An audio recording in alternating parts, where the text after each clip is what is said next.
Hello, bachon. Let's look at the question. What kind of evidence suggests that a man is more closely related with chimpanzee than other humanoid apes?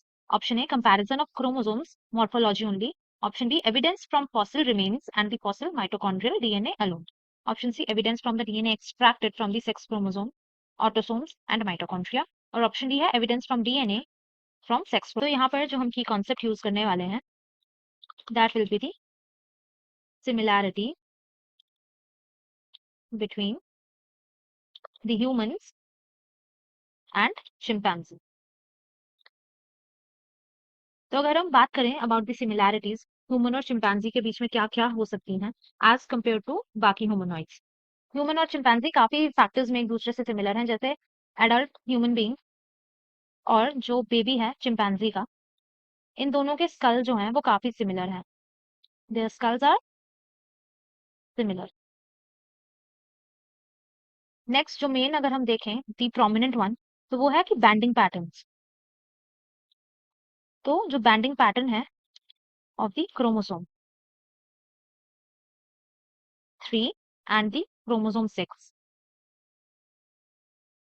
तो ये जो chromosome है ये इन दोनों के identical हैं। These are not similar, these are identical. तो here अगर हम देख प्रोमिनेंट वन होगा कि क्रोमोसोम 3 और जो क्रोमोसोम 6 है of the human and the chimpanzee ये आइडेंटिकल होते हैं। तो अगर हम नेक्स्ट हम बात करें तो 99% जो जेनेटिक मटेरियल होगा in humans and the chimpanzee ये सेम होगा। इसके अलावा क्या सिमिलैरिटी होगी, ये दोनों ही एबीओ ब्लड ग्रुप सीरीज को फॉलो करेंगे। तो ह्यूमन और चिंपैंजी दोनों के केस में मेंस्ट्रुअल साइकिल देखने को मिलेगा, तो menstrual cycle in both. Next है हमारे पास कि चिंपैंजी और ह्यूमन में टेल नहीं होती, so there will be absence of tell.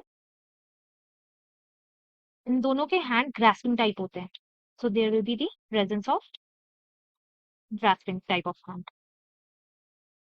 तो अगर हम कंक्लूड करें यहाँ पर, तो जो एविडेंस है वो हमें कहाँ से मिलेगा, फ्रॉम द डीएनए जो कि हमने एक्सट्रैक्ट करा from the sex chromosome, autosomes और माइटोकॉन्ड्रिया। क्यों? क्योंकि 99% ऑफ द जेनेटिक मटेरियल जो ह्यूमन और चिंपैंजी का है वो सेम है।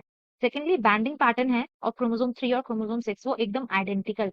Therefore option C will be the correct answer. I hope you guys understood it well. Best of luck.